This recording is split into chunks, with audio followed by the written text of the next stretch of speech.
오늘 아침에 마감한 미국의 증시를 봅니다. 어제에 이어서 또 오늘도 하락을 했습니다. 다우가 0.73% 하락했습니다. 나스닥은 1.02% 하락, 11,789. S&P 500은 0.88% 하락했습니다. 4,081입니다. 그런데 필라델피아 반도체는 조금 상승을 했어요. 올해 들어서 필라델피아 반도체 상승률이 엄청납니다. 플러스 0.13% 상승해서 3,059입니다. 오늘 아침 마감한 미국 증시는 완전히 우하향의 대표적인 추세의 하루였습니다. 긴축 기조가 앞으로 더 길어질 수 있다는 그 우려 때문에 일부 기술주 악재가 겹친 것으로 또 분석이 됩니다. 연방준비제도의 긴축이 예상보다 오래 갈 수 있다는 우려가 커지고 있어요. 최근에 파월 페드 의장이 디스인플레이션을 재차 언급을 했지만 추가 금리 인상 가능성을 시사한 가운데 페드 고위 인사들의 매파적 발언이 이어지면서 긴축 장기화 우려가 커지고 있습니다. 오전장 내내 줄곧 반등을 했었습니다. 이 지수들은 오후장에 들어서 급격히 꺾였어요. 시장에 지금 현재 만연해 있는 연준 긴축 공포감 탓입니다. 시장은 연준이 오는 7월 연방공개시장위원회 때 기준금리를 무려 6%까지 올릴 가능성을 반영을 하기 시작했습니다. 현재 4.75%죠. 여기서 1.25% 더 인상할 수 있다는 의미입니다. 지금 5%, 최고 5.25%까지 예상을 했는데 지금 6%까지 말이 나오고 있어요. 투자회사의 오안다의 에드워드 모야 수석 시장 분석가는 한 달 전만 해도 연준이 3월에 금리 인상을 끝낼 가능성이 매우 높아 보였다면서, 하지만 지금은 연준이 6%까지 올려야 한다는 주장이 나오고 일부 인사는 8%를 거론하고 있습니다. 뉴욕 연방준비은행 출신의 도미니크 두어 프레코트 매크로 하이브 수석 시장 전략가예요. 연준이 인플레이션을 완전하게 통제하려면 금리를 8%까지 올려야 한다라고까지 말을 했습니다. 페드가 오는 3월에 기준금리를 0.25% 인상할 가능성 91%입니다. 5월에도 금리를 0.25% 추가 인상할 가능성 71%예요. 이 정도까지는 많은 사람들이 예상을 하고 있습니다. 그렇게 되면 5.25%죠. 기업들의 감원 소식이 계속 늘어나고 있는 가운데 주간 실업보험 청구자 수 전주보다 증가했습니다. 여전히 낮은 수준이에요. 그런데도 긴축 우려를 점점 키우고 있습니다. 이것도 미국 노동부에 따르면 지난주 신규 실업수당 청구건 수 전주 대비 13,000건이 증가했어요. 그래서 19만 6천 건. 이것은 월스트리트 저널이 집계한 시장 예상치 19만 건을 웃도는 수치예요. 시장 예상치는 19만, 그런데 19만 6천 건으로 나왔어요. 다만 이 수치는 여전히 20만 건을 밑돌아서 낮은 수준을 유지하고 있습니다. 다음 주에 화요일에 1월 CPI 발표됩니다.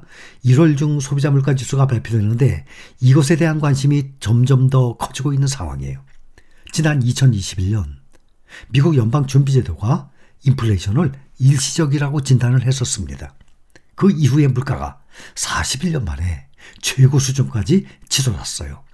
올해도 비슷한 현상이 반복된 가능성이 크다라고 보고 있습니다. 인플레이션이 현재 수준에서 꾸준히 하락할 확률은 25%에 불과합니다. 인플레이션이 U자 곡선을 그리면서 재차 다시 인플레이션이 반등할 가능성이 또 25%에 달합니다.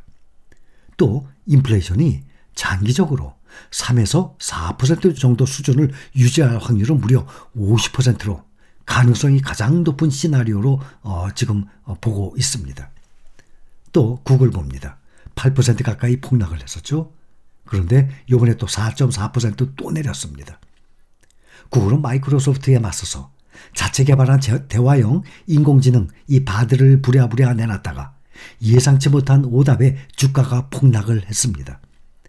AI 경쟁이 격화를 하면서 마이크로소프트 주가도 1% 이상 떨어졌어요. 지금 구글 보면, 알파벳 보면 107달러였던 알파벳 주가, AI 관련 악재가 터진 후에 지금 7.7% 떨어지고 오늘도 4.4% 또 떨어졌어요. 그래서 95달러까지 떨어졌습니다. 지난 3일의 실적 발표 당시 2.75%가 내렸었어요. 그거보다 훨씬 큰 하락입니다. 이틀간에 11% 이상 빠졌어요. 시가총액은 우리 돈으로 200조 이상 감소했습니다. 어마어마한 돈입니다. 이틀 동안에 200조 이상이 날아갔어요. 시장조사업체 스택카운트에 따르면 전 세계 검색 엔진 시장의 93% 구글이에요. 우리나라는 주로 네이버죠. 검색 엔진. 구글 쓰는 분들도 계시지만 대부분 네이버 많이 써요. 중국은 바이두 써요. 전 세계적으로는 다 구글이 써요. 그래서 전 세계 검색 엔진 시장의 93%가 구글이에요. 그러면 뭐 거의 다 구글이죠. 마이크로소프트의 빙은 3%에 불과합니다. 완전히 점유율이 미미합니다. 하지만 마이크로소프트가 AI 챗봇 기능을 활용해서 검색 시장의 판도를 뒤집으려 하는 이 가운데 구글의 미래 경쟁력에 대한 의구심이 지금 부각된 상황이에요. 지금 기업 실적은 또 다른 시장의 주요 관전 포인트입니다.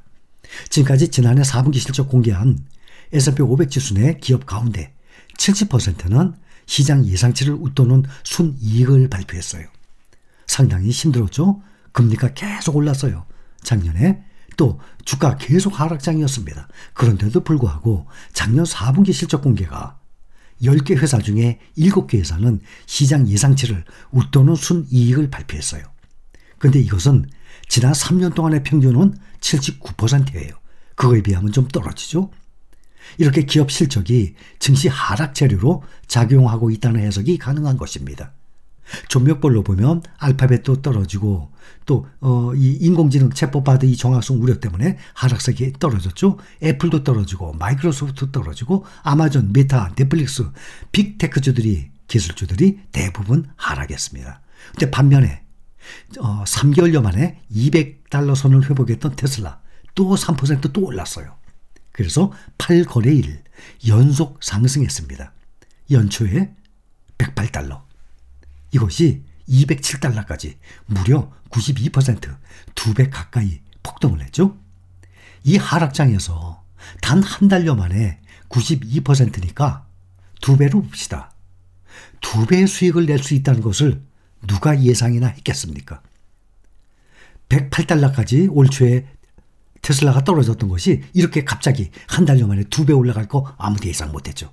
마찬가지로 올 1월에 이렇게 급상승하리라고는 주가가 전문가들도 작년에는 예상을 못했었습니다. 또 21년도에도 잘 나갔던 21년도에도 22년도에 이렇게 1년 내내 하락할 거 전문가들이 예상을 못했었습니다. 구글도 마찬가지예요. 작년에 이 테슬라의 하락률에 비하면 $107에서 $95 겨우 11% 하락이에요. 그렇지만 어떤 거든지 장기적으로 보면 이런 이슈들로 인해서 하락을 할 때는 저가 매수 기회로 보면 대부분 맞아요. 엔비디아도 마찬가지예요. 작년 10월 14일 $112. 이거의 2배면 얼마죠?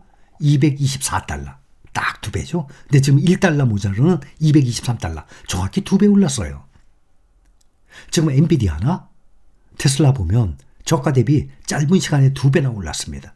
그 기업의 미래 성장성에 문제가 있어서 또 매출과 이익이 앞으로 줄어들 것 같아서 또 그 기업에 심각한 무슨 비리라든지 문제가 생겼다든지 해서 주가가 하락한다면 무조건 주가가 하락한다고 무조건 덥석 잡으면 위험하겠지만 작년처럼 전반적인 하락장이라든지 특별한 잠시의 이슈로 인해서 하락을 한다면 그것은 저가 매수 기회로 보면 대부분은 주가가 회복을 한답니다.